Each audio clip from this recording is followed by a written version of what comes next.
Welcome to the Rim Break Rodeo. We hope this video helps. In this video, I will show how to buy Mr. Mint coin. First, choose a reputable exchange that lists the token and create an account. Verify your identity quickly to unlock deposit and trading features. Fund your account using bank transfer or card, keeping fees in mind.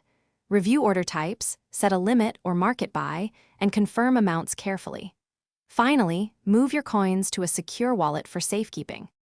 To fund your purchase, compare bank transfer and card options for speed and fees. If available, buy stable coins first to trade without extra conversions. Double-check minimum deposit and withdrawal limits before sending funds. Keep some extra balance for trading fees and price slippage.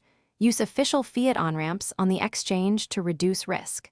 Track your transaction until it clears, then proceed to place your buy order for Mr. Mint coin.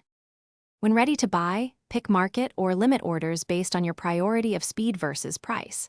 For decentralized swaps, set slippage tolerance conservatively to prevent overpaying. Always verify the official Mr. Mint coin contract address to avoid impersonators. Enter the exact amount or percentage of your balance you want to spend. Review estimated fees and final totals, then confirm the order. After purchase, verify the token appears in your wallet balance. Thanks for watching. Consider subscribing if we helped you.